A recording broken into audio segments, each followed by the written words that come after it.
अस्सलाम वालेकुम। लें जी, लेक्चर 9 स्टार्ट हो गया जी हमारा FAR 1 का। और ये पास पेपर आपको मैंने होमवर्क में दिया था चलो इसको करना लें फिर। In accordance with IAS 16 calculate, ये सवाल मैं बैठ के करूंगा। कैलकुलेट क्या करना है? Calculate cost at which plant would be capitalize. अच्छा जी, जो कॉस्ट जिस पर प्लांट ने कैपिटलाइज होना होता है, इनिशियल मेजरमेंट, ठीक है, वो किस पे हुआ करती है? Purchase price. कॉस्ट किसे कहते हैं जी? Purchase price. और इसमें से वो कहा करते थे कि आप इसमें आप ऐड कर दें non refundable taxes, import duties, less कर दें डिस्काउंट्स, रिबेट्स, डिस्काउंट या रिबेट्स, और ऐड कर दें सारे डायरेक्टली एट्रीब्यूटेबल खर्चे और डायरेक्टली एट्रीब्यूटेबल कॉस्ट्स। ये जनाब आपने पढ़ रखा है अपने इंटरो में, ठीक है। परचेज प्राइस, जितने का एसेट खरीदा, उसके बाद कोई नॉन रिफंडेबल टैक्सेस या इंपोर्ट ड्यूटीज हैं, इंपोर्ट ड्यूटीज होती नॉन रिफंडेबल है ना, वो ऐड कर दें। कोई डिस्काउंट से रिबेट्स हैं तो वो लेस कर दें। और हर वो खर्चा डायरेक्टली एट्रीब्यूटेबल खर्चे का मतलब क्या होता है? एसेट की वजह से। डायरेक्टली एट्रीब्यूटेबल मतलब क्या है? एसेट, जिस एसेट की बात हो रही है इसकी वजह से होने वाला खर्चा, यानी यूं कह लें कि इस एसेट को काबिल इस्तेमाल हालत में लाने तक के सारे खर्चे, ठीक है। अब उसमें क्या कुछ हो सकता था, ये लंबी चौड़ी कहानी इंशाल्लाह देखते हैं, अभी लिखी हुई है, फिर हम इसको इंशाल्लाह रीड भी करेंगे। ओके, इसके अंदर मिसाल के तौर पे हमको मिसाल ले लेते हैं। इन्होंने क्या किया जी? प्लांट, चलो ये प्लांट ही ले लो जी। प्लांट मिसाल के तौर पे ये प्लांट है, ठीक है। तो इस प्लांट में ज्यादा खर्चे होते हैं ना, बिल्डिंग में जरा कम, बिल्डिंग ट्रांसपोर्ट करके नहीं लानी पड़ती, तो प्लांट के जरा खर्चे ज्यादा होंगे, तो उसको देख लें, ठीक है। तो अब क्या होगा जी इसकी ट्रांसपोर्टेशन, क्या ख्याल है? प्लांट हम तक आए। अच्छा, अब ट्रांसपोर्टेशन के अंदर अगर बाहर से इंपोर्ट करेंगे तो एक ऑक्ट्राई चार्जेस होते हैं। ऑक्ट्राई चार्जेस का लफ्ज कभी नजर आ जाए तो ऑक्ट्राई कहते हैं समुद्री किराए को, ठीक है। बल्कि लिख ही देता हूँ, क्या पता आ जाए, फिर आप बैठे हो मुंह चुक के। चलो ट्रांसपोर्टेशन ही ठीक है। ट्रांसपोर्टेशन में मैं यूं लिख देता हूँ, ऑक्ट्राई हो गया। ऑक्ट्राई किसे कहते हैं जी? समुद्री किराए को, समुद्री कजाक को नहीं, समुद्री किराए को। फिर कैरेज, यानी कि फिर पोर्ट पर आ गया। आगे मिसाल के तौर पे ये प्लांट हमने लाहौर में लगाना है, तो वहां तक जो ट्रक लेके आएगा इसको, उसका किराया। तो ट्रांसपोर्टेशन ये एक डायरेक्टली एट्रीब्यूटेबल खर्चा है, ठीक है। इंपोर्ट ड्यूटी मैंने पहले लिख दिया, नॉन रिफंडेबल टैक्सेस पहले लिख दिया, वो भी यहाँ पर ही आते हैं, लेकिन वो पहले लिख दिया। ये देखो ना, ये ऐड करने। फिर डिस्काउंट्स, ट्रेड डिस्काउंट, रिबेट्स, ये क्या करने? बल्कि डिस्काउंट्स मैंने लिखा हुआ है। आज से 3-4 टाइम पहले तक, IFRS 15 5 टाइम पहले तक, जब नया आया था, जब नहीं आया था, तो बहरहाल इसके ऊपर क्लैरिफिकेशन भी नहीं थी। वो रेवेन्यू का स्टैंडर्ड था, तो उस रेवेन्यू के स्टैंडर्ड ने आगे कहा कि जो सेलिंग एक्सपेंस होता था ना, डिस्काउंट अलाउड एक्सपेंस, उसको आप सेलिंग एक्सपेंस ना कहो, उसको सेल में से ही नेट कर दो। आप इंटर में पढ़ के आते हैं, रेवेन्यू में से नेट कर दो। तो फिर दूसरी बात स्टैंडर्ड में नहीं बताई हुई थी, अकाउंटेंट्स ने फिर दूसरी बात भी ऐसी कर ली, लाइक विद लाइक। उन्होंने कहा फिर जो डिस्काउंट रिसीव्ड इनकम होती थी अदर इनकम में पहले, उसको भी आप परचेज में से लेस कर दें। फिर एक अगली मुसीबत आई बच्चों को कि जी अब इस एसेट के ऊपर भी तो कैश डिस्काउंट मिल सकता है, उसका क्या करें? तो फिर आके अपने बाकायदा, कभी आके अपनी वेबसाइट पे कभी चले ही जाता है बंदा, जाके देखा करें सिलेबस में क्या है, फिर कोई एग्जामिनेबल वो जो सप्लीमेंट्स कुछ इस तरह की चीजें होती है, पढ़ा करें। उनमें बाकायदा लिखा है कि अपने FAR 1 के ये क्वेश्चन जब रेज हुआ तो उन्होंने ये कहा कि अगर सेटलमेंट डिस्काउंट हो तो उसको आप एसेट की कैरिंग में से, यानी कॉस्ट में से ही, परचेज प्राइस में से नेट कर देंगे। तो इसलिए मैंने यहाँ पे आज क्या लिख दिया? डिस्काउंट्स। कोई भी डिस्काउंट हो, ट्रेड डिस्काउंट हो, सेटलमेंट डिस्काउंट हो, आपने इसको क्या करना है? एसेट की कॉस्ट में से लेस कर देना है। कोई रिबेट्स ऐसे लिखा हो, रिबेट का लफ्ज भी आ जाए तो अच्छा, तो ये चीजें तो ऐड लेस कर देंगे। अब जो जरूरी खर्चे हैं वो कौन कौन से हो सकते हैं? मिसाल के तौर पे इंश्योरेंस, ये भी तो एक डायरेक्टली एट्रीब्यूटेबल कॉस्ट है ना? क्या ख्याल है? डायरेक्टली एट्रीब्यूटेबल कॉस्ट है ना? नहीं, पूरी बात नहीं है।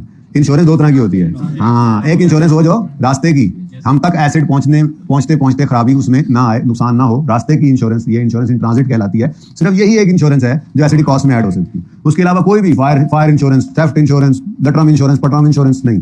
वो एसेट जब आ जाता है, लग जाता है, उसके बाद उसको कवर दिया जाता है कि अगर कोई उसके अंदर नॉर्मल लॉस आ जाए तो हम इंश्योरेंस वाले उसका कवर दें। उसका एनुअल प्रीमियम होता है और फिर एनुअली वो कवर मिल रहा होता है उनको, और कोई मसला हो जाए तो इंश्योरेंस वाले उसके पैसे भी देते हैं, लेकिन वो इंश्योरेंस कभी भी एसेट की कॉस्ट में ऐड नहीं होती। वो आपका खर्चा होता है, बस उसमें ये देखना होता है कि अगर पूरा इसी साल में इनकर मतलब आपने पैसे पे किए इसी साल के सारे, तो सारा एक्सपेंस। अगर इस साल पैसे पे किए लेकिन वो इस साल के दौरान पे किए, अगले साल में भी जा रहे हैं, तो वो एक्रूवल प्री पेमेंट में आपने पढ़ा था, प्री पेड इंश्योरेंस, ये वहां पर चला जाएगा। आपके एसेट की कॉस्ट के अंदर ये इंश्योरेंस शामिल नहीं होगी। एसेट की कॉस्ट में डायरेक्टली एट्रीब्यूटेबल कॉस्ट में कौन सी इंश्योरेंस आ सकती है? इंश्योरेंस इन ट्रांजिट, ठीक है जी। उसके बाद जी क्लियरिंग, अगर बाहर से कोई एसेट आए तो क्लियरिंग, उसको क्लियर कराने के लिए एजेंट्स मौजूद होते हैं, ठीक है। हमारा ये काम नहीं, हमसे ये होता नहीं है, ठीक है। तो क्लियरिंग एजेंट जो है वो अपनी हमारा एसेट इंपोर्ट जो होके आता है उसको क्लियर करवाने के पोर्ट से कुछ चार्जेस लेते हैं, वो उनके जिम्मे होता है सारा फॉर्मेलिटीज पूरा करना। हमें तो पता ही नहीं चले वहाँ पे क्या चल रहा है। नॉर्मली ये प्रोफेशनल्स मौजूद होते हैं। अगर आपने कोई पे किया तो ये खर्चा है, अगर आप खुद कर लेते हैं तो ठीक है, आपकी मर्जी है। तो क्लियरिंग चार्जेस हो गए। कंसल्टेंसी हो गई। कंसल्टेंसी क्या हो सकती है? अब आ गया है प्लांट आ गया है। अब वो प्लांट कोई कॉफी मशीन तो है नहीं कि उसको आपने डिब्बे से निकालना है, स्विच लगाना है, वो चालू हो जाना है। उसको इंस्टॉल करने के ऊपर आपको कोई जो है वो माहिर इंजीनियर चाहिए होंगे। तो नॉर्मली ऐसा होता है कि वो फिर वहीं से ही हम इंजीनियर्स को बुलाते हैं और उनको कुछ पैसे देते हैं, वो आके हमारी इस इंस्टॉलेशन को, बहरहाल कंसल्टेंसी अलग से आ जाए, इंस्टॉलेशन के अंदर तो हम इसको लेते ही ना, कंसल्टेंसी इंस्टॉल करवाने की दे रहे हैं। इंस्टॉलेशन की अपनी भी कॉस्ट होती है। जैसे इंस्टॉलेशन की कॉस्ट में क्या मतलब, आपके पास प्लांट पहुंच गया, आप साइट प्रिपेयर कर रहे हैं, आपने जमीन खोदी, आपने बुनियादें बनाई, आपने उसके ऊपर तो मजदूर लगे हुए हैं, मिस्त्री लगे हुए हैं, मटीरियल आ रहा है, लेबर लग रही है, ओवरहेड लग रहे हैं, तो ये सब क्या है, इंस्टॉलेशन की कॉस्ट है। तो ये भी जरूरी खर्चा है, ठीक है। तो इंस्टॉलेशन, अच्छा इंस्टॉलेशन हो गई और उसके बाद इस इंस्टॉल करने के बाद इसको टेस्ट रन भी करते हैं। मेरे ख्याल में इससे ज्यादा बात करने की जरूरत है नहीं, बाकी तो स्टैंडर्ड में जो एग्जांपल लिखी हुई है उनकी तरफ चलते हैं। लेकिन ये भी एक ना नया मसला आजकल बना हुआ है, स्टैंडर्ड में एक चेंज आई। पहले मैं बता दूं मिसाल के तौर पे, कॉस्ट ऑफ एसिड, एग्जांपल से बात समझ आती है ना जरा। Cost of acid let's say बाकी सारे खर्चे डाल डूल के मेरी बन गई है 100 रुपये, ठीक है, सारा कुछ ऐड कर लिया मैंने, अब सिर्फ टेस्ट रन की कॉस्ट रहती है, ठीक है ना।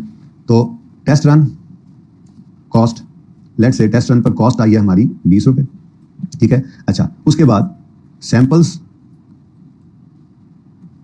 प्रोड्यूस्ड, कॉस्ट भी लिखूं ना, cost of samples produced during test run. मिसाल के तौर पे इस पर लग गए हमारे 10 रुपये और सेल प्रोसीड्स, मैं आपको पहले पुराना ट्रीटमेंट बताऊंगा फिर नया बताऊंगा। स्टैंडर्ड में जो चेंज आया असल में नया तो हो सकता है कोई बच्चा किसी गलती की वजह से कोई पुरानी जगह से पढ़ के आया हो, उसको पता हो कि हाँ अब ये चीज़ खत्म होगी और नई चीज़ आ गई है, ठीक है ना। तो sale proceeds from sale of samples produced during test run.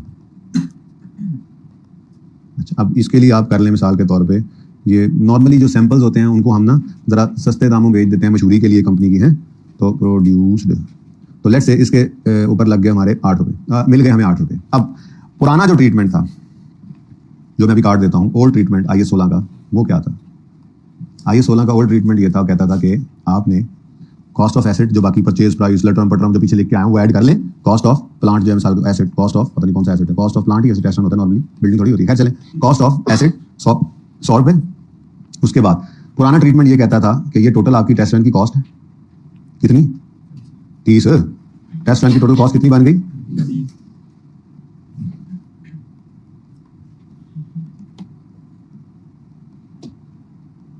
30, ठीक है जी। और फिर कहता था स्टैंडर्ड कि इस टेस्ट रन के दौरान ये जो यूनिट्स बने और आपने बेच दिए, तो जब इस टेस्ट रन की कॉस्ट तो अलग है, लेकिन ये जो 10 रुपये हैं, ये 10 रुपये क्या है, ये नजर ही नहीं आ रहा जो ये 10 रुपये क्या है, बोलो, लिखा हुआ सामने, ये उन सैंपल्स को बनाने। देखो टेस्ट रन मशीन को चलाना है, मजदूरों को बुलाएंगे, ठीक है, कोई मिस्त्री बुलाएंगे, कोई इंजीनियर बुलाएंगे, कोई एक्सपर्ट भी बुलाएंगे, बिजली, कोई फ्यूल कोई इस तरह की चीजें लगेंगी। टेस्ट रन की कॉस्ट अपनी भी मौजूद है।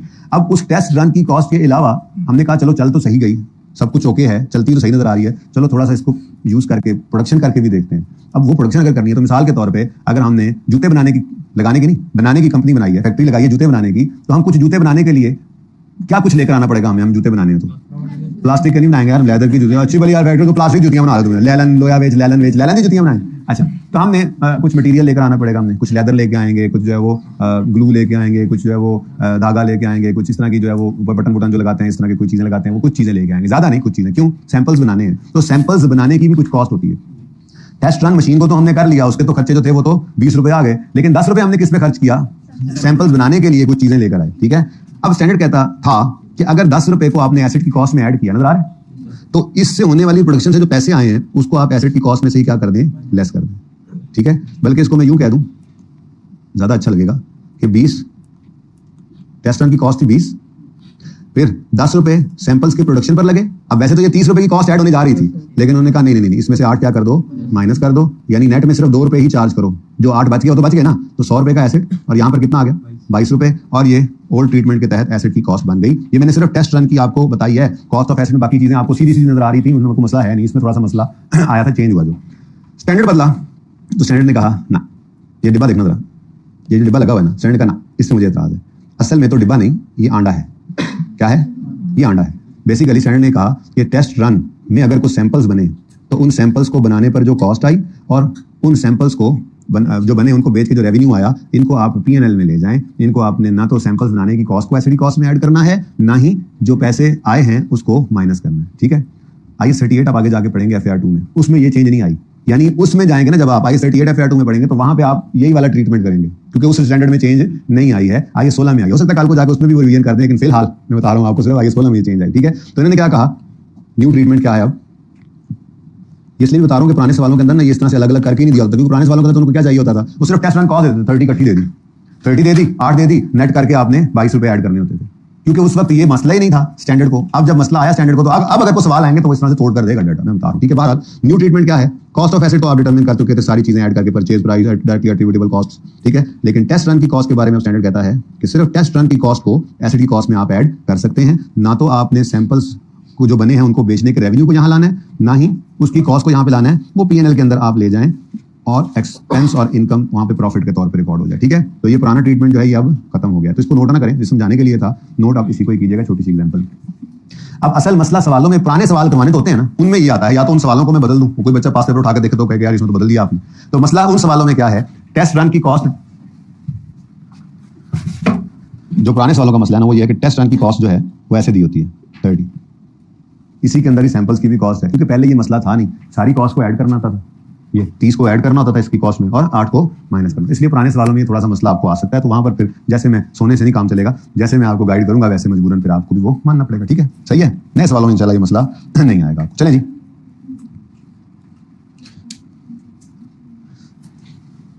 ठीक है जी बेटा, new treatment is very simple, 100 रुपया इसके अंदर purchase price, directly cost add, discount less हो गए, वो मैंने उसकी बहस नहीं की, मैं तो बहस सिर्फ किसकी कर रहा हूँ इस एग्जांपल में, टेस्ट रन की। तो नया ट्रीटमेंट ये कहता है कि टेस्ट रन तो बहरहाल जरूरी है, टेस्ट रन होगा तो पता चलेगा कि एसिड सही चल रहा है या नहीं चल रहा, तो वो चला के तो देखना है ना, तो उसको चलाने की जो कॉस्ट है वो एसिड की कॉस्ट में आपने ऐड करनी है। मैं कल कोशिश करूंगा मुझे सॉफ्ट में कहीं से स्टैंडर्ड मिल जाए, मैं आपको दिखाऊंगा जो चेंज आएगी। ठीक है ना, तो टेस्ट रन की कॉस्ट को एसिड कॉस्ट में ऐड करनी है, लेकिन रिवीजन क्या डाली उन्होंने, रिवीजन ये डाली, पहले वाला ट्रीटमेंट सिर्फ दिखाया ताकि आपको पता लग सके रिवीजन क्या हुई, वैसे तो आपके लिए रेलेवेंट नहीं था, आपको सिर्फ ये पढ़ाना चाहिए था, लेकिन सिर्फ चूंकि अभी नया नया ये कोई अभी साल पहले चेंज आया, 1.5 साल पहले आया होगा, तो बच्चों को साल पहले पता लगना शुरू हुआ है, तो कोई ऐसा ना हो किसी पुरानी किताब से पढ़ के आया हो या IAS 38 किसी के पास देखा हो तो ये ट्रीटमेंट है उसमें चेंज नहीं है, तो इसलिए बच्चा कंफ्यूजन से मैं दोनों बता दी। ठीक है ना, तो पहले ये कहते थे टेस्ट रन की कॉस्ट को भी एसिड कॉस्ट में ऐड करो, सैंपल प्रोड्यूस करने की कॉस्ट को भी एसिड कॉस्ट में ऐड करो, और जो सैंपल में और रेवेन्यू को फिर जब इन कॉस्ट को ऐड करो तो इस रेवेन्यू को माइनस कर दो। अब नया ट्रीटमेंट क्या है, टेस्ट रन की कॉस्ट को तो एसिड कॉस्ट में ऐड करना है, लेकिन जो सैंपल्स बनाए आपने उनको बनाने की कॉस्ट P&L में, एक्सपेंसिव में, कॉस्ट ऑफ सेल में ले जाओ, और उन सैंपल्स को बेच के जो इनकम आई उसको रेवेन्यू में ले जाओ, P&L के आइटम्स बन गए। ठीक है, सही है, शालें आगे जाए फिर। यहाँ पे टेस्ट रन था टेस्ट रन, मैं गल करी जा रहे है ही कोई टेस्ट रन। चलें ठीक है, तो यार बैठ के ये सवाल करना था मैंने, क्या करते हैं, याद तो कराया था, तुमने भी अभी देखा है। चलिए ये सवाल शुरू करते हैं, ये वैसे ही जरा गपशप लगा ली वैसे इसको कहां से पढ़ना है ये इंशाल्लाह इस सवाल के बाद करते हैं, जल्दी कोई नहीं, आराम से चल रहे हैं हम। ठीक है, कल रिवैल्यूएशन स्टार्ट कर देंगे इंशाल्लाह। कितने बच्चे थे जिनका मंडे को पहला दिन था, हाथ खड़े रखेंगे जब तक मैं कहूँ ना, ऊंचा हाथ खड़ा करें, मंडे को पहला दिन था, यानी स्टार्ट से नहीं आ रहे हाथ खड़ा करें, इतने कम नहीं थे, हाथ खड़ा करें, जो थे हाथ खड़ा, ऊंचा ऊंचा ऊंचा नजर आए, बिरयानी खानी है अभी छत के साथ हाथ लगेंगे मैं पूछूं तो। अच्छा, अब इनमें से वो बच्चे हाथ नीचे कर लें बिल्कुल साथ मिल गए, वो बच्चे हाथ नीचे कर लें जो एक आधा लेक्चर 2 लेक्चर पीछे रह गए, आज मिल जाएंगे इंशाल्लाह। बाकियों का क्या इरादा है, चक्कर ही कोई नहीं, कल रिवैल्यूएशन में स्टार्ट कर रहा हूं, फिर मैं कहना खबर ना हुई। ठीक है, तो कर लो ये कमी बेशी पूरी कर लो, शाबाश, अभी भी मौका है, ये नहीं कि मैं आप लोगों के लिए वेट कर रहा हूं, ये सारे काम करने वाले हैं, कहीं पे आपको ऐसा नहीं लगेगा सांस आपको आया है, लेकिन कम से कम ये है कि यहाँ पर जो रूटीन की चीजें पढ़ ली थी वही चल रही है, जरा बस ये नई चीज जैसे कॉस्ट डिटरमिनेशन पढ़ी हुई है, रिवाइज कर रहे हैं, ये करके ही आगे जाना है, ये तो जरूरी है और मजबूरी है। ठीक है, अच्छा हाँ जी, कॉस्ट निकालनी थी, बात कहां से निकली और कहां चली गई, उसके बाद उन्होंने कहा है कि डेप्रिसिएशन भी निकाल दो। ठीक है, बल्कि मैं तो कहता हूं बुक वैल्यू तो निकल ही आएगी, वैसे रिक्वायरमेंट डालने का था बुक। अच्छा, इन दोनों की बजाय ना एक फनकारी ये लगा सकता है कि इन दोनों को अलग अलग लिखने की बजाय रिक्वायरमेंट में लिखे calculate book value for the year ended आयाज ऑन 31 दिसंबर 12, तो फिर कॉस्ट भी आपको निकालनी पड़ेगी, डेप्रिसिएशन भी निकालनी पड़ेगी, तो ऐसा कह सकता है। अभी तो उसने दोनों को तोड़ के लिखना, मैं नहीं छेड़ता इसको। ठीक है, ऐसे लिखा रहने, लेकिन सवाल में यूं कह सकता है कि आपको कहे कैलकुलेट बुक वैल्यू, तो उसका मतलब ये दोनों रिक्वायरमेंट फिर भी होगा। ठीक है, चलिए अभी अलग है तो अलग ही रहना। अच्छा जी, फिलहाल हम कॉस्ट निकालते हैं, कॉस्ट निकलेगी तो डेप्रिसिएशन करेंगे ना, शुरू हो जाओ भाई। अमार द मैन्युफैक्चरर ऑफ अपनी प्रोडक्ट्स एंड हैज, पर्सनल का ही मतलब होता है, अच्छा, and has factories in 2 different CTs on यकम नवंबर 11, तो पिछले साल की बात कर रहा है। अच्छा चलो, ऑन यकम November 11 he bought a new state of the art plant from Krones incorporation USA, the invoice value of plant was 250 million. अच्छा, कैपिटल वर्क इन प्रोग्रेस का कॉन्सेप्ट पता है आपको?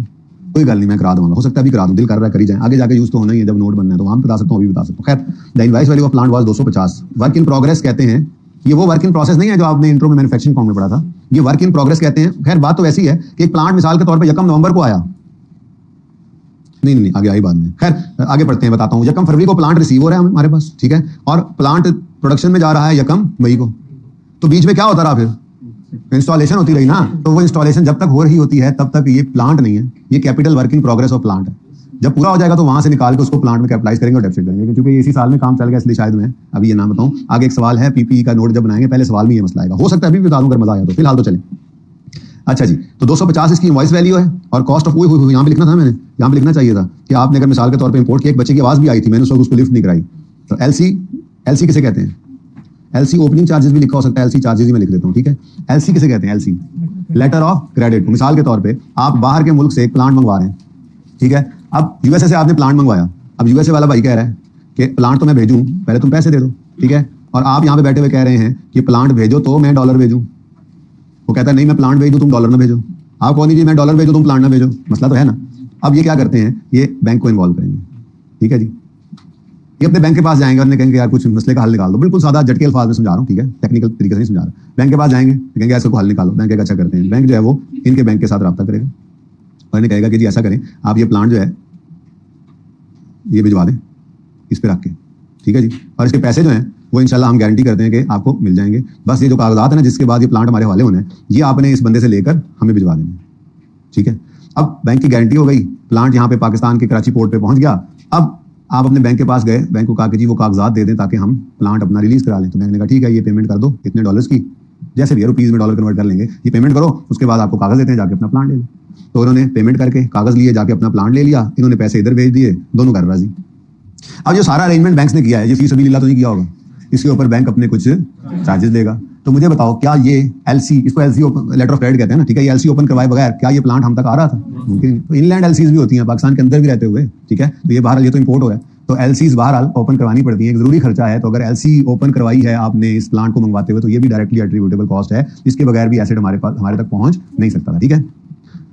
अच्छा जी, कॉस्ट ऑफ इंपोर्ट में कहता है एलसी ओपनिंग चार्जेस जी capitalise करना है, एसडी कॉस्ट में ऐड करना है, बोलो।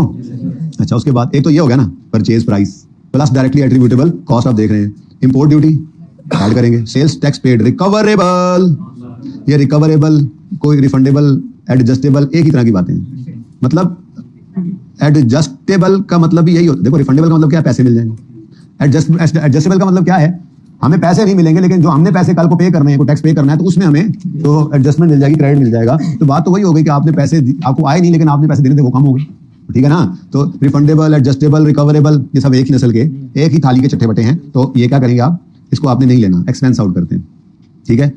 हाँ वो अलग बात है कि एक्सपेंस बेसिकली आप करके उसको फिर ये मिसाल के तौर पे ये पेबल बना लेंगे ना आप, ठीक है, ओके। बहरहाल इसकी एंट्रीज की तरफ फिलहाल नहीं जाते, मेरी रिक्वायरमेंट इस वक्त क्या है, स्टेप बाय स्टेप चलना। आज तो कॉस्ट देख लें, कॉस्ट निकालनी है और कॉस्ट में इसको ऐड नहीं करते, ठीक है। अच्छा, हमारी तरह वारदात का तरीका डिफरेंट है, यहाँ से हम प्रैक्टिकली सवाल कर लेंगे ना, उसके बाद फिर मैं थ्योरी पढ़ाऊंगा आपको जाके, ताकि हम पहले प्रैक्टिकली चीज़ों को देख चुके हैं, वहाँ से फिर रीड कर रहे थे, वहाँ पे भी नई चीज़ें जरूर मिलती हैं, लेकिन 70-80% चीज़ें आप वैसे ही सवाल में करके, तो भी पता है आपको, अकाउंटेंट्स हैं आप, मुंशी लोग, तो पहले आप फिगर्स देख लें, प्लस माइनस कर लें, कंफर्टेबल हो जाते हैं। तो हमारी तरतीब तो पूरे FR1 में यही रहेगी, हम पहले सवाल कर लेते हैं, थ्योरी जो है हम नॉर्मली बाद में पढ़ते होते हैं। हम देखते हैं थ्योरी में जाके, हाँ जो हमने किया वही लिखा हुआ है, तो वो थोड़ा कंफर्टेबल रहते हैं आप। बाकी किसी को पसंद ना आए तो मैं क्या कर सकता हूँ। अच्छा जी, क्लियरिंग एंड ट्रांसपोर्टेशन ये कैपिटलाइज करेंगे। उसके बाद पहुंच गया जी, प्लांट पहुंच गया जी। अब साइट प्रिपेयर करने पर कुछ खर्चे आ रहे हैं, amount paid to consultant, civil and electrical work. अच्छा, कहता है the above includes cost of equipment damage due to, देखें जी, आपकी सुस्ती काहली की वजह से, इसको एबनॉर्मल लॉसेस कहते हैं, एबनॉर्मल वेस्टेज कहते हैं, आपकी सुस्ती काहली की वजह से। मिसाल के तौर पर बिल्कुल सादा सी एक मिसाल बच्चों को अक्सर देता होता हूँ कि आप मिसाल के तौर पर AC खरीद के लाए, ठीक है, AC की कीमत थी 1 लाख रुपए, ठीक है, आपको साथ किराया पड़ गया 5,000 रुपए और वो लोडर वाला आके 5,000 में आपको AC दे के चला गया। अब AC की कॉस्ट क्या पड़ गई आपको, 1,05,000। आपने अपने वो एक दोस्त पीछे आके बैठे हुए हैं, उनको बुलाया, उन्होंने कहा कि यार आ जाओ, ये ना ऊपर ले जाते हैं, ऊपर वाले फ्लोर पे रखना है AC को, ठीक है। दोनों दोस्त आप उठा के AC को जा रहे थे, जो आउटर यूनिट था लाउंज से गुजरने लगे, तो लाउंज में एक शीशे की टेबल पड़ी थी, उसके ऊपर गिरा और टूट गया। अब जो हमारे करना है वो तो करना है, लेकिन फिलहाल मिसाल के तौर पर वो 50,000 रुपए का अगर टेबल था, तब आप क्या कहोगे, लो जी मुझे तो AC 1,55,000 में पड़ गया ना। वो तो शायद अम्मा कहेंगी, तो आपने उनको समझाना है कि नहीं अम्मा ऐसा नहीं है, असल में ये हमारी नाअहली की वजह से एक खर्चा हुआ है, इसको एसिडी कॉस्ट में ऐड करने की इजाजत हमें स्टैंडर्ड्स नहीं देते, ठीक है, वो अलग बात है। चलें, मार बहुत पड़ेगी, इससे और ज्यादा पड़ेगी, पहले अम्मा ने गुस्सा आया होना, तो बहरहाल तो प्यार मोहब्बत से नहीं समझाना है कि ये तो हमारा एबनॉर्मल लॉस है, ये तो PNL के अंदर हमारा लॉस हो गया, इसको आप एसिड की कॉस्ट में ऐड नहीं कर सकते। तो आपकी नेग्लिजेंस की वजह से अगर कोई जो है वो लॉस आया है, तो उसको एसिड क्या कहता था, ऐसे कहता था मिस हैंडलिंग करो, इक्विपमेंट तोड़ो फिर मैं बनूंगा। AC का कहता था शीशे की मेज तोड़ोगे तो मैं लगूंगा जाके, तो भाई एसी का तो कोई कसूर नहीं है ना, तो आपका कसूर है, ठीक है। तो अगर मिस हैंडलिंग, वो तो फिर एसी को देखोगे ना कि उसकी फिर उसी वक्त खड़े होकर एक स्टैंडर्ड पढ़ेंगे, रिकवरेबल अमाउंट निकाल लेना, कहीं अभी आज ही इंपेयरमेंट लॉस में रिकॉर्ड करना पड़े, आज आके टूट गया ना तो आप देख लो अब ये लाख का ही है या 5-10 हज़ार कम होगा, जो कम हो गया उसको अभी कम कर लेंगे, लेकिन वो अगला स्टैंडर्ड है, फिलहाल उसको ना तोड़ो, है फिलहाल उसको सही रखते हैं। IAS 36 हमने पढ़ना है, इंपेयरमेंट ऑफ एसेट्स, उसमें हम यही देखेंगे कि जब एसेट को डेप्रिसिएशन इस्तेमाल के अलावा कोई मसला आ जाता है, डैमेज हो जाता है, कुछ भी हो जाता है, तो फिर उसको उसके ऊपर एक टेस्ट लगता है, इंपेयरमेंट टेस्ट, वो लगा के फिर देखते हैं, अगर उसकी वैल्यू नीचे चली गई हो तो वो हम रिकॉर्ड कर लेते हैं, ठीक है, सही है, अभी ना तोड़ें, क्या ख्याल है। चलें आगे। तो ये मिस हैंडलिंग वाला, वैसे तो इसको क्या करना था, इग्नोर, लेकिन जालिम ने क्या कहा, ऊपर इंक्लूडेड है। अच्छा, अब इससे कोई फर्क नहीं पड़ता है, आप साइट प्रिपरेशन कॉस्ट में इकट्ठा 5 लिख के उसमें से माइनस कर दें, तब भी आंसर सेम आना है। छोटी मोटी बातों पर परेशान ना हुआ करो। आप ये कह दो सिविल एंड इलेक्ट्रिकल वर्क के बारे में कह रहा है तो उसमें से माइनस कर दो, टोटल में क्या फर्क पड़ना है। आप टोटल 5 इकट्ठा करके उसमें से 0.8 माइनस करो, तब भी 4.2 आता है। आप 2 अलग रखो, 3 अलग रखो, ठीक है, और उसमें से माइनस पॉइंट, तो ये 2 और ये -0.8 कितना बना, तो ये भी वही आता है, सेम ही रहता है आंसर, तो फर्क कोई नहीं पड़ता, ठीक है ना। वो अब आप इंक्लूड का मतलब जिस किसी में भी बड़ा है, आप दोनों को टोटल करके उसमें से माइनस कर दे, तब भी ये कोई ऐसा मसला नहीं, समझ आइए बात की। अब मसला क्या है, इसको एसिड कॉस्ट में ऐड नहीं करना। अब अगर सिर्फ ये लिखा होता ना,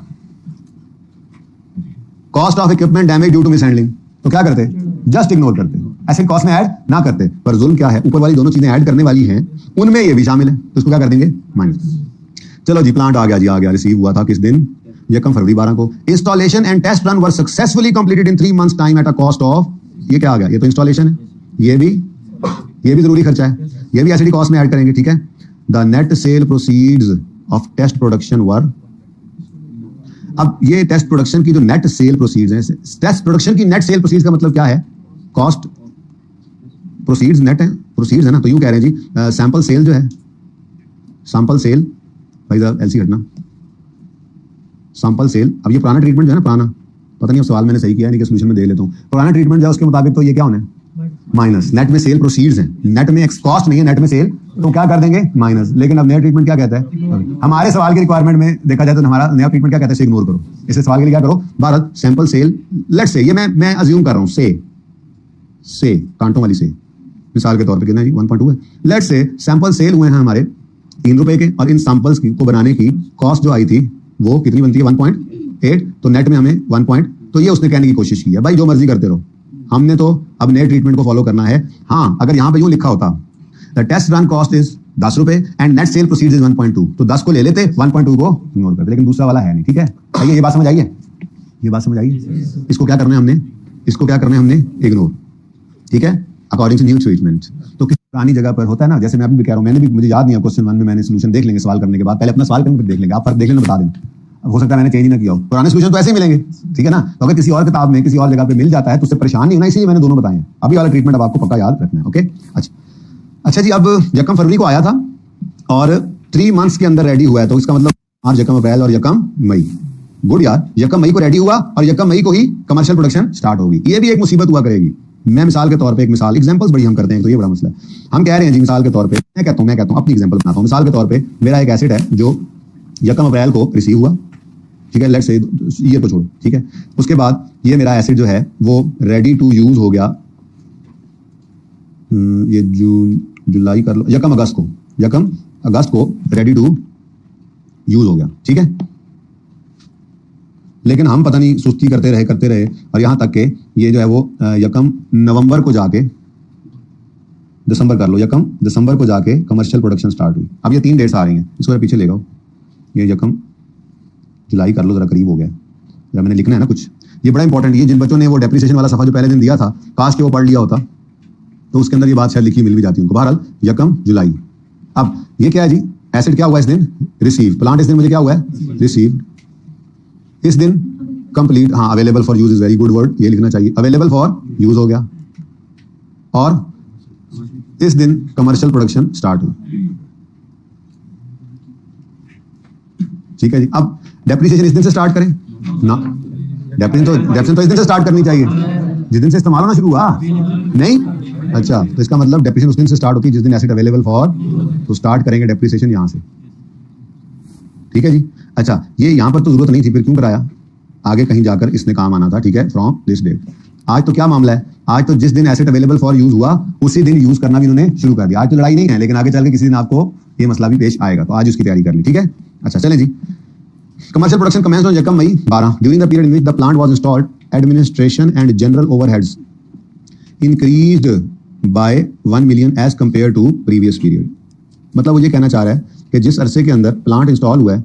अच्छा, अब ये थोड़ा सा डिबेटेबल है, जो एडमिन और जनरल ओवरहेड्स होते हैं ना, मैं मिसाल से समझाता हूँ। बैग भाई के इधर रखते हैं जरा। मिसाल के तौर पे ये प्लांट है, ठीक है, जो हम इंस्टॉल करने लगे। अब इसकी इंस्टॉलेशन शुरू हुई फरवरी, मार्च, अप्रैल, 3 महीने चली है ना। इन 3 महीनों में जो ये इंस्टॉलेशन होती रही, तो हमारा जो फैक्ट्री मैनेजर था, लेट्स से उसको हमने 2 लाख महीने की तनख्वाह पे रखा हुआ है, ठीक है। उसको हर महीने 2 लाख तनख्वाह मिलती है, फैक्ट्री मैनेजर जो है हमारा। तो हमने उससे कहा, यार वो अपना भट्ट साहब, फैक्ट्री मैनेजर हमारे भट्ट साहब है, ठीक है ना, भट्ट साहब ये जरा इंस्टॉलेशन हो रही है, तो आप इसको भी जरा सुपरवाइज कर लिया करें। आप यूँ किया करें ना, आपको पता है जरा 2 से 5 जो आपके 3 घंटे हैं, उसमें तो आप तकरीबन जो है वो फारिग ही होते हैं, काम ज्यादातर जो है वो आप समेट लेते हैं, बाकी को होगा काम तो वो आपका जूनियर देख लेगा। आप 2 से 5 3 घंटे जो हैं, ठीक है, 12 घंटों में से 3 घंटे जो हैं वो इसकी इंस्टॉलेशन, 12 घंटे ड्यूटी हमने रखी हुई है, आसान रहता है कैलकुलेशन, ठीक है ना। तो 12 घंटे में से 3 घंटे आप क्या कर लें, इंस्टॉलेशन को सुपरवाइज कर लें। ठीक है जी, कर लूंगा। कुछ एक्स्ट्रा पेमेंट की बात उससे नहीं हुई। अब कुछ फनकार ये करेंगे कि वो कहेंगे, यार इसने दिन का 25% इंस्टॉलेशन पे लगाया, तो 2 लाख सैलरी है, उसका 25% यानी 50,000 ये कहाँ पे एलोकेट कर दें, कॉस्ट ऑफ एसेट में, कॉस्ट ऑफ प्लांट में डाल दें, क्योंकि ये तो उसने टाइम किस में लगाया है, प्लांट को सुपरवाइज करने में, ठीक है। तो 1.5 लाख 3 महीने में बना, वैसे ही कॉस्ट में ऐड कर दें। दिल को लगती है बात बकरी की, है ना, यूं तो छोटी है बात बकरी की, जात बकरी की, सॉरी जी, बात समझ आ रही है। 1.5 लाख क्या कह रहे हैं कोई, ये भाई क्या कह रहे हैं, 1.5 लाख को एसिडी कॉस्ट में ऐड कर दें। स्टैंड ने कहा, सब्र बेटा, ऐसे नहीं होता। आप ये बताओ, अगर ये प्लांट की इंस्टॉलेशन को सुपरवाइज करता या ना करता, इसकी सैलरी पे कोई असर पड़ना था? अगर ये सुपरवाइज ना करता, तब भी कितनी सैलरी देनी तुमने अपने मैनेजर को, 2 लाख महीने की। कर रहा है तब भी कितनी दे रहे हो, 2 लाख। तो फिर ये सेलिंग डिस्ट्रीब्यूशन एक्सपेंसेस हैं, ठीक है, इनसे कोई मसला आपको नहीं है। मसला कब आएगा? मसला तब आएगा जब आप उसको कहेंगे, यार ये 3 घंटे आपने इंस्टॉलेशन को सुपरवाइज करना है, और ऐसा है आपको ना हम 20,000 रुपए इसके एक्स्ट्रा देंगे हर महीने। जितने महीने इंस्टॉलेशन चलेगी ना, आपको 20,000 रुपए एक्स्ट्रा पे करेंगे, जो आपने इंस्टॉलेशन को सुपरवाइज करना है। जाहिर है आप एक्स्ट्रा काम कर रहे हैं, एक्स्ट्रा टाइम लगा रहे हैं, एफर्ट्स लगा रहे हैं, तो हम आपको इसके लिए रेम्यूनरेशन देंगे। अब ये जो 20,000 रुपए एक्स्ट्रा है, 2 लाख उसको अलग जाना था, ये 20,000 एक्स्ट्रा आपको किस लिए पड़ा? इस प्लांट की वजह से। तो ये हालांकि एडमिन टाइप एक्सपेंस था, एडमिनिस्ट्रेशन एक्सपेंस था, आपके मैनेजर ने आकर, उसका आपके एडमिन मैनेजर ने आकर सुपरविजन की हो, चलो प्रोडक्शन मैनेजर को छोड़ो, आपका एडमिन मैनेजर आकर सिर्फ उसको देख रहा है, आपने एक्स्ट्रा को पेमेंट क्यों की? क्योंकि वो इंस्टॉलेशन को सुपरवाइज कर रहा है। तो ये 20,000 पर मंथ 3 महीने से मल्टीप्लाई करके 60,000 रुपए जो बना, ये एसडी कॉस्ट में आप ऐड कर सकते हैं, ठीक है। तो selling and admin expenses, general overheads, selling and general overheads जो हैं, उनको आपने हमेशा क्या करना होता है, एक्सपेंस आउट, अनलेस के वो डायरेक्टली एट्रीब्यूटेबल हो। अब यहां पे ना थोड़ा कंफ्यूज है, ये लफ्ज उसने क्या लिख दिया, कहता है ड्यूरिंग द पीरियड जब प्लांट इंस्टॉल हुआ है, तो एडमिन और जनरल ओवरहेड्स इंक्रीज हो गए by 1 million as compare to previous year. अब कुछ बच्चे इसको कहेंगे ये शायद डायरेक्टली एट्रीब्यूटेबल प्लांट की वजह से हुआ है, तो मैं इसमें ज्यादा क्लियर नहीं हूं। जब तक लफ्ज डायरेक्टली एट्रीब्यूटेबल लिखा हो सवाल में ना मिले, मेरी आपको गाइडेंस ये है, आपने इस सेलिंग एडमिन एक्सपेंस को हमेशा क्या करना है, एक्सपेंस आउट करना है, ठीक है। तो इसको मैं क्रॉस लगा रहा हूं और यहां पे आपको समझाने के लिए लिख रहा हूं, नॉट डायरेक्टली एट्रीब्यूटेबल। लिखा नहीं हुआ डायरेक्टली एट्रीब्यूटेबल, ठीक है ना, जब लिखा होगा तो फिर कर लेंगे, ओके। डायरेक्टली एट्रीब्यूटेबल लिखा होगा तो फिर आप समझ जाना कि जो मैंने क्लास में एग्जांपल दी थी कि आपके एडमिन मैनेजर साहब ने आकर उसके ऊपर एक्स्ट्रा टाइम लगाया है, और आपने नहीं भी टाइम उसी टाइम में आया, लेकिन आपने उसको एक्स्ट्रा पे किया है, इंक्रीमेंटल कॉस्ट कह लें, प्लांट की वजह से आपको 20,000 एक्स्ट्रा पर मंथ पड़ा। और अगर आप उसको कुछ एक्स्ट्रा पे नहीं कर रहे, तो आपको क्या एक्स्ट्रा पे कर, क्या एक्स्ट्रा कॉस्ट बढ़ी इस प्लांट के सुपरविजन के लिए? कुछ नहीं, उस बेचारे पे जुल्म ही कर रहे हो, तो उसके काम के अलावा भी काम करवा रहे हो, ठीक है ना। तो इसको मैंने क्या कर दिया, इग्नोर। कोई बच्चे इसको कह सकते हैं कि जी ये हमें तो डायरेक्टली एट्रीब्यूटेबल लग रहा है, ये प्लांट की वजह से है, तो एक छोटा सा नोट डाल देना। अगर कहीं फंस जाओ ना, तो बड़ा आसान हल है, क्या नीचे नोट डालो कि I have assumed this 1 million as directly attributable cost because it increase during, ये वाली लाइन लिख दोगे। लेकिन ये जरा ग्रे है, इसलिए मैं तो यही कहूंगा जब तक लफ्ज डायरेक्टली एट्रीब्यूटेबल लिखा हुआ ना आए, आप एसडी कॉस्ट में ऐड ना करना। अगर कोई जिद करे तो वो नोट डाल के लिख दे, मुझे उससे कोई मसला नहीं है। नोट का फायदा ये होता है, क्लियर नहीं है ना, तो नोट का फायदा ये होता है कि एग्जामिनर को पता लगता है यार इसको कॉन्सेप्ट है, इसको बस ये मैंने जो क्लियर बात लिखी थी पर्चे के अंदर, उस वजह से इसको थोड़ा मसला आया, तो वो उसको फिर ऑनर कर देते हैं। लेकिन मेरे हिसाब से मेरी गाइडेंस आपको ये है कि डायरेक्टली एट्रीब्यूटेबल का लफ्ज आए तो सेलिंग एडमिन को एसडी कॉस्ट का पार्ट बनाना, वरना सेलिंग एडमिन ओवरहेड्स हमेशा एक्सपेंस आउट होते हैं। ये स्टैंडर्ड एग्जांपल्स में अपनी में लिखा हुआ है, मैं पढ़ाता हूं भी जाके वहां, ठीक है ना, okay. Salary of factory manager is 250,000 per month, he contributed 30%। अच्छा, बल्कि मुझे ना ये लग रहा है, बहरहाल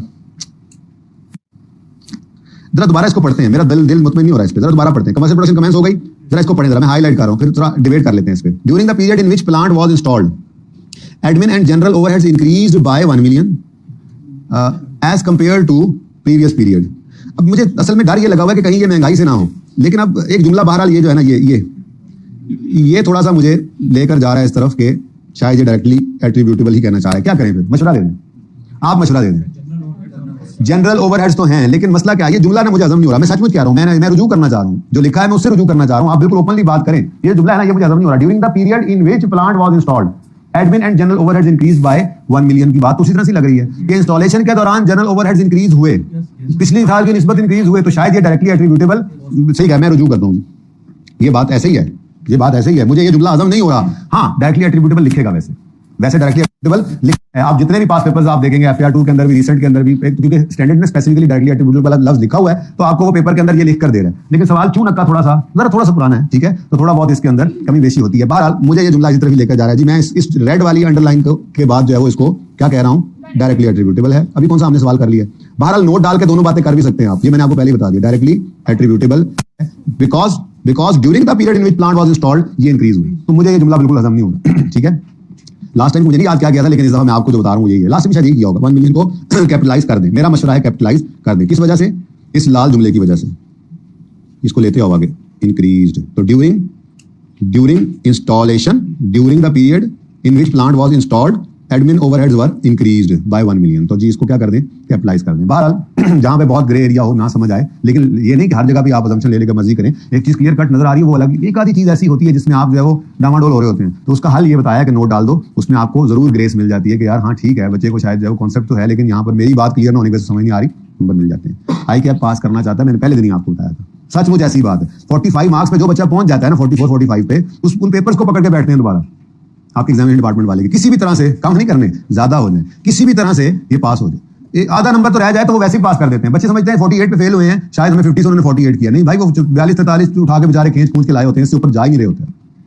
इसको मॉडरेशन, वो बैठ के जनाब देख रहे हैं पेपर्स को, किसी तरह से आप लोगों को पास करना है, इसलिए लिख देंगे तो इंशाल्लाह आपको पूरा ग्रेस मिलेगा, ठीक है। बहरहाल आखिरी बार दोबारा, during the period in which plant was installed, अगर ये बात ना होती, सिर्फ इतनी बात जो है, admin general increase by 1 million, तो फिर मैं इन्फ्लेशन के बेस पे कह सकता था कि इन्फ्लेशन की वजह से बढ़ गए होंगे यार। अगर बढ़ गए तो इन्फ्लेशन ड्यूरिंग द पीरियड बढ़ रहे हैं, तो शायद ये डायरेक्टली एट्रीब्यूटेबल, मेरे दिल में तो यही आ रहा है, ठीक है। तो कैपिटलाइज कर दें। Next, salary of factory manager is 2,50,000 per month. अब ये जो पर मंथ सैलरी होती है ना जी, पर मंथ ये सैलरी, ये फिक्स कॉस्ट होती है बेसिकली, ठीक है। अगर ये फैक्ट्री मैनेजर है तो प्रोडक्शन की फिक्स कॉस्ट है, अगर ये दूसरा कोई मैनेजर है तो एडमिन का, सेलिंग का, तो उसकी फिक्स कॉस्ट है, ठीक है। यानी इसने नहीं बदलना होता, चाहे आप जो मर्जी करते रहे, चाहे आप 1 यूनिट बनाए फैक्ट्री में, चाहे 10 यूनिट बनाए, चाहे लाख यूनिट बनाए, सैलरी 2.5 लाख ही रहनी है पर मंथ। अब वो कहता है कि इसकी सैलरी 2,50,000 थी, he contributed 30% of his time in supervising the, लो जी अभी एग्जांपल दी है तो कैपिटलाइज होगा, तो कैपिटलाइज, ये तो क्लियर वाली बात है, तो कैपिटलाइज होगा। पर मंथ सैलरी है, पर मंथ सैलरी का मतलब ये पैसे तो इसको देने ही देने। अब ये भी अच्छा, ये ना इसने 2 अलग-अलग कर दी वैसे छेड़ने के लिए, हालांकि ये भी ओवरहेड ही है, ठीक है ना, ओवरहेड ही है, ये ना मटेरियल और लेबर है, तो ओवरहेड 3 तरह की कॉस्ट होती है ना। अब ये ओवरहेड ही है, ठीक है, लेकिन ये वाला ओवरहेड डायरेक्टली एट्रीब्यूटेबल क्यों नहीं बन रहा? ऐसी कोई बात नहीं लिखी हुई कि ये प्लांट की इंस्टॉलेशन के दौरान कितने पैसे बढ़े, बल्कि क्या कह रहे हैं, पर मंथ 2.5 लाख उनको देना है। आप कह रहे हो इस सवाल पे इतना टाइम लगा दिया, इस सवाल में कॉस्ट डिटरमिनेशन तैयार करा रहा हूं मैं आपको, वहां से जाके फिर मैंने आपको कहना रीड करके आना कल, ठीक है। अच्छा चलिए वापस आए जी। तो salary manager per month given है, सैलरी पर मंथ गिवन है, इससे कोई फर्क नहीं पड़ता है कि वो इसकी सुपरविजन करे या ना करे, तो इसको क्या कर दें, इसको इग्नोर कर दें। नेक्स्ट, ये डायरेक्टली एट्रीब्यूटेबल नहीं है, पर मंथ को पकड़ा मैंने ताकि फर्क हो सके ना ऊपर वाले जो लिखा है उसके साथ, नॉट डायरेक्टली एट्रीब्यूटेबल, ये ठीक है, क्लियर, ऊपर वाला नहीं मुझे हजम हो रहा था, नॉट डायरेक्टली एट्रीब्यूटेबल, ठीक है जी। नेक्स्ट, स्टाफ ट्रेनिंग कॉस्ट जी, इसका क्या करें? देखें जी, स्टाफ ट्रेन नहीं होगा तो प्लांट कैसे चलेगा, जरूरी खर्चा है। स्टाफ ट्रेनिंग को कभी भी आप ना फ्रेमवर्क पढ़ाऊंगा एंड पे जाके, उसमें भी आपको शायद ये लिखा हुआ मिल जाए। असल में ना एक बात है, ये 2 चीजें ऐसी हैं, स्टैंडर्ड्स अपनी अपनी जगह पे इनको स्पेसिफिकली बताएंगे भी सही आपको, एक एडवर्टाइजमेंट और दूसरा स्टाफ ट्रेनिंग। इनको कभी भी स्टैंडर्ड कैपिटलाइज नहीं करने देते, इन एसेट की कॉस्ट में नहीं डालने देते। उसकी वजह यह है कि आप ना तो एम्प्लॉय को कंट्रोल कर सकते हो ना कस्टमर को। जैसे मिसाल के तौर पे आपने एम्प्लॉय को ट्रेनिंग दी, ये प्लांट हमने कहां से मंगवाया है? अमेरिका से, चाइना से नहीं, हमने अमेरिका से मंगवाया, ठीक है। तो अमेरिका से हमने प्लांट मंगवाया है। अब इस प्लांट को चलाने के लिए ट्रेनिंग चाहिए हमारे स्टाफ को, तो हमने अपने स्टाफ के 2 मेंबरान को, इधर से 2 इंजीनियर को अमेरिका भेजा, 2-4 महीने उन्होंने वहां पे ट्रेनिंग ली, हमारा अच्छा खासा खर्चा आया उनको भेजने का, वहां पे रहने का, खाने पीने का, ठीक है। मिसाल के तौर पे फी बंदा हमारा जो है वो जो 15-15 लाख रुपया लग गया। अब 30 लाख हमारी कॉस्ट है, इसके बगैर तो प्लांट चल ही नहीं सकता। पहली बात तो ये है, प्लांट जब रेडी टू यूज हो जाए तो उसके बाद वाली कॉस्ट इसकी कॉस्ट में ऐड नहीं होनी। और दूसरी लॉजिक ये भी है स्टाफ ट्रेनिंग को कैपिटलाइज ना करने की, स्टाफ ट्रेनिंग किस लिए देना, चलाने के लिए, तो चलना तो रेडी होने के बाद है ना, तो वो कॉस्ट इनकर वो इसकी कॉस्ट में ऐड नहीं करनी। लेकिन दूसरी लॉजिक क्या है, ये 2 बंदे जब ट्रेनिंग लेकर आए, हमने हालांकि लिखवा के भेजा था कि भाईजान अगर आपने 5 साल से पहले हमें छोड़ा ना, तो आपसे हमने 10 लाख रुपया 15 लाख रुपया लेना है, जो हमारा खर्चा हुआ था, ठीक है। 15 लाख रुपया आपसे लेंगे अगर आप 5 साल से पहले छोड़कर गए। अब दिल में क्या आती है, 5 साल तो पक्के हो गए ना, तो 15 लाख को कैपिटलाइज कर लेते हैं। स्टैंडर्ड कहते हैं जाने वाले को, मैं कहता था ना अक्सर, जाने वाले को कोई भी नहीं रोक सकता। ये ट्रेनिंग करके वापस आए, अगले दिन आकर कहते हैं जी हम जा रहे हैं। हमने कहा भाईजान 15 लाख, हमने कहा ये पकड़ो 15 लाख, जिधर जा रहा हूँ उन्होंने दे दिए आगे से। तो आप एम्प्लॉय को कंट्रोल नहीं कर सकते। ऐसे एडवर्टाइजमेंट करते हैं, इश्तिहार लगाते हैं, तो क्या कस्टमर को कंट्रोल कर सकते हैं आप? नहीं कर सकते। कस्टमर देखेगा वॉज का इश्तिहार, खाएगा फिर भी जमी जाके, उसकी मर्जी अगर है तो वही खाएगा, जो मर्जी इश्तिहार दिखा लो उसको, ठीक है ना। हाँ, फायदा जरूर होता है, लेकिन आप इसको कंट्रोल नहीं कर सकते एम्प्लॉय को भी। और कभी भी स्टाफ ट्रेनिंग को आपने एसडी कॉस्ट में ऐड नहीं करना, नेवर, ठीक है। इसके लिए आप लिखना चाहें तो लिख लें, स्टाफ को आप कंट्रोल नहीं कर सकते। और एसेट की डेफिनेशन पहले दिन क्या बताई थी, एक ऐसा रिसोर्स है जिसको आप कंट्रोल करें। एम्प्लॉय को तो आप कंट्रोल नहीं कर सकते, तो उसको आप माना कि आपको इसकी ट्रेनिंग से फायदा आएगा, बिजनेस को फायदा आएगा, लेकिन चूंकि इसको कंट्रोल नहीं कर सकते तो एसेट ना बनाओ, एक्सपेंस कर दो, बस खर्चा हो गया, फायदा आएगा इंशाल्लाह, तो रेवेन्यू बढ़ जाएंगे, कोई मसला नहीं। समझ आई बात की? तो सवाल ही नहीं मुकेगा। Plant is expected to last 15 years, useful life given है विद नो रेजिडुअल वैल्यू। चलो यार सवाल मुक गया, जो हम बस ना करिए, मैं तो कहता हूँ यही पे सवाल तो खत्म। पॉइंट 3 क्या?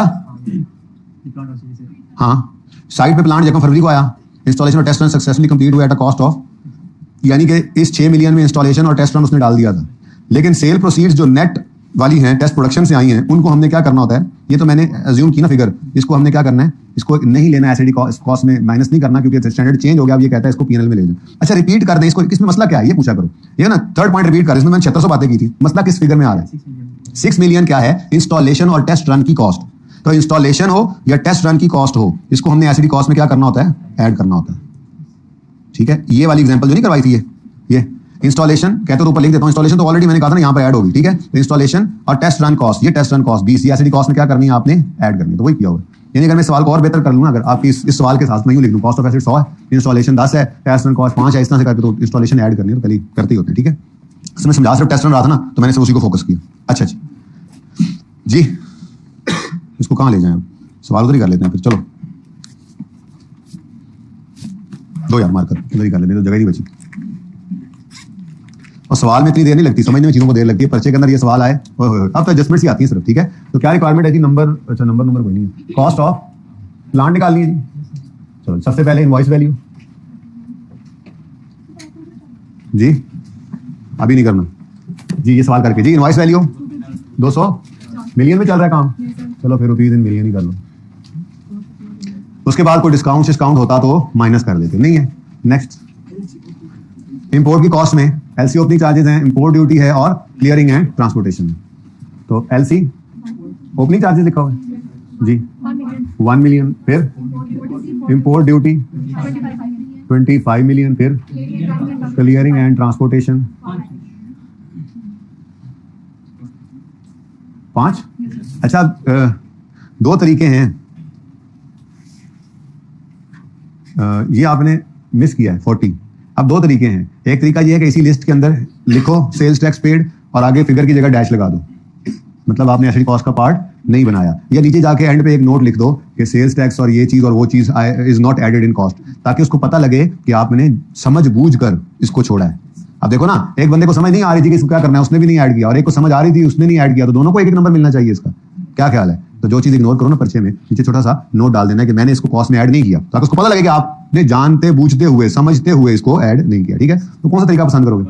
लास्ट में लिखने वाला। अच्छा ठीक है, एक लाइन में 3-4 चीजें लिखकर कहेंगे कि एडेड नॉट एडेड, ठीक है बस। अच्छा जी, हो गया डन जी। 40 को भी लिखना है। Next, amount paid to consultant civil electrical work में से ब्रैकेट में ये माइनस कर देंगे, ठीक है। तो कंसल्टेंसी या अमाउंट पेड जो भी था, चलो कंसल्टेंसी लिख दो। कंसल्टेंसी कितनी है जी? 2 मिलियन। उसके बाद सिविल एंड बिजली वर्क, इसको लिखो ऐसे 3 माइनस 0.8, ठीक है। इसको अलग से लिखने की जरूरत नहीं है कि मैंने 0.8 को इग्नोर किया, नजर आ रहा है क्या करना था, कर दिया, ठीक है जी। जो फिगर आ गई सामने इधर लिखी हुई, ठीक है, जो छोड़ रहे हो उसके बारे में एक लाइन डाल देंगे। तो अभी तक तो सिर्फ एक आया, ठीक है। और उसके बाद ये उधर क्लियर हो गया। अब इंस्टॉलेशन कॉस्ट एसिड की कॉस्ट में ऐड करेंगे। तो कितना आसान सवाल होता है जब एक बार पढ़ा हुआ हो आपने, ठीक है। कितनी? 6 मिलियन। दूसरी चीज, नेट सेल प्रोसीड्स को अब नए ट्रीटमेंट के तहत पे इग्नोर करते हैं, तो ये दूसरी चीज भी गई, ठीक है। ये क्रॉसेस जो है ना, इनको देखना है, ये क्रॉस हमने टैकल कर लिया माइनस करके। एक अब इसके बारे में लिखेंगे, एक 1.2 के बारे में। आगे, during the period in which plant was installed, admin, ये मेरे ख्याल में पिछले पीरियड के अंदर मैंने इसको नहीं ऐड किया था, लेकिन मैं बिल्कुल समझो रुजू वाली बात है ना, मैं कह रहा हूं मुझे नहीं समझ, बिल्कुल डायरेक्ट लग रहा है मुझे, इसको यही कहेंगे। तो ये क्या है जी? एडमिन एंड जनरल, तो मैं इसको यूं लिख देता हूं, डायरेक्टली एट्रीब्यूटेबल ओवरहेड्स, ठीक है। फिर सॉल्यूशन में नोट कर लेंगे ना, तो अगली बार फिर उसको सही कर लेंगे, ठीक है जी। कितना? 1 million. Next, salary of factory manager is 2,50,000, ignore कर दें। स्टाफ ट्रेनिंग इग्नोर कर दें, और बस कहानी खत्म, ठीक है जी। तो ये 292.2 अच्छा, उसके बाद दूसरी रिक्वायरमेंट क्या है, इसकी डेप्रीसिएशन निकाल दें। तो डेप्रीसिएशन एक्सपेंस निकालना है जी। तो 292 डिवाइड बाय कितने साल, अब किस दिन ये अवेलेबल फॉर यूज हो गया, किस दिन अवेलेबल फॉर यूज हो गया, जकम मई को, और उसी दिन फिर यूज भी होने लग गया। यार हमें इससे क्या अवेलेबल फॉर यूज का मसला होता है, तो मई जून जुलाई अगस्त सितंबर अक्टूबर नवंबर मंथ्स, तो 8/12 आंसर 12.99। ठीक है जी, भाई क्या कह रहे हैं, बस मिलियन है। अच्छा, अब यहाँ पे एक छोटा सा आपने नोट डाल देना, ठीक है जी, कि आई हैव इग्नोर्ड, वही ना लिखना होगा, मिलजुल के करते हैं परिचय। I have ignored this while calculating cost, यूं लिख ले या यूं लिख ले this is not included in cost. क्या लिखना है, दिस इज नॉट, चल तो लिखो दिस नहीं, लिखो सेल्स टैक्स, नेक्स्ट क्या था, sales tax, net sale proceeds,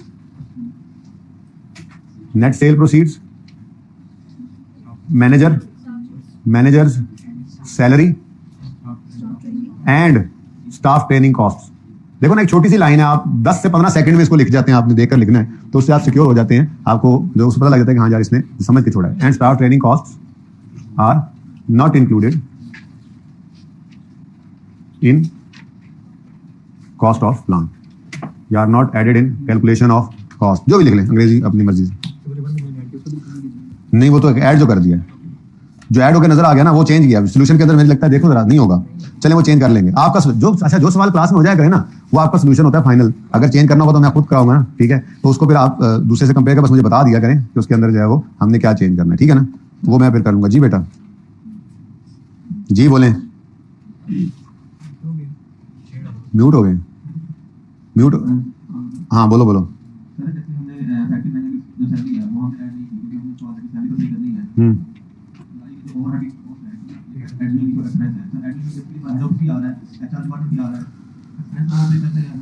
यार अगर ये जुमला ना लिखा होता ना, during the period which plant was installed admin were increased by this, तो मैं बिल्कुल मुत्तफिक था आपसे। लेकिन ये देखो ना, चाहे एडमिन मैनेजर ने आके खड़े होकर यहाँ पे प्लांट की सुपरविजन कर दी, लेट्स से फैक्ट्री मैनेजर की तो आपने इग्नोर कर दी ना, लेकिन अगर एडमिन मैनेजर भी आया और उसने भी आके यहाँ पे कुछ सुपरविजन की या किसी काम में हेल्प करवा दी और आपने उसको पैसे दे दिए, या वो उन लोगों से कुछ काम लिया जिनको 10 लाख पे किए हैं, तो वो बताना कुछ ये चाह रहा है ना कि क्योंकि वो इस पीरियड में इंक्रीज हुए हैं ड्यूरिंग इंस्टॉलेशन। हाँ, अजम्पशन यही तो है कि आप कह सकते हैं शायद महंगाई हो गई है, पर महंगाई सिर्फ इन्हीं 2-3 महीनों में क्यों हुई है, क्योंकि उसका अल्फाज क्या है कि during the period which plant was installed, ये बढ़े हैं। तो सिर्फ इन 3 महीनों में मैं ये अजम्पशन लेते हुए थोड़ा परेशान हो रहा था, तभी तो मैंने चेंज कर दिया इसको कि यार ये 1 मिलियन क्यों बढ़ा है, ड्यूरिंग इंस्टॉलेशन ऑफ प्लांट ये बढ़ा है, यानी अगर इंस्टॉलेशन ना होती तो ये ना होता। ये ऐसे ही है जैसे फैक्ट्री मैनेजर की 2.5 लाख तो जानी थी, लेकिन अगर उसको आप कोई 20-30 हजार एक्स्ट्रा पे करते तो ये 3 महीनों के अंदर 20-30 हजार एक्स्ट्रा होता, तो हम यूं कहते हैं during the installation of plant the salary of factory manager increased by let's say 50,000 रुपए। तो ये डायरेक्टली एट्रीब्यूटेबल बन जाता ना, ये जुमला इस तरह से बोलते, ये बात समझ आ रही है? हाँ भाई ठीक है ना, ड्यूरिंग अगर इसके नीचे अगर डायरेक्टली इसको बनाता तो यूं लिखता ना, सैलरी ऑफ फैक्ट्री मैनेजर इतने पर month, but during the period of installation the salary या the amount increase, salary increase by let's say 50,000, 60,000, 1 lakh, तो वो क्या बन जाता, वो फिगर डायरेक्टली एट्रीब्यूटेबल बन जाती। ये तो फिर भी नहीं थी, तो इसलिए मुझे लग रहा है डायरेक्टली एट्रीब्यूटेबल। ठीक है, इसको मैं कर दूंगा, आपने नहीं करना इसको, आप तो बस इसको ले लें, ठीक है। अच्छा, पार्ट 2 शुरू करें।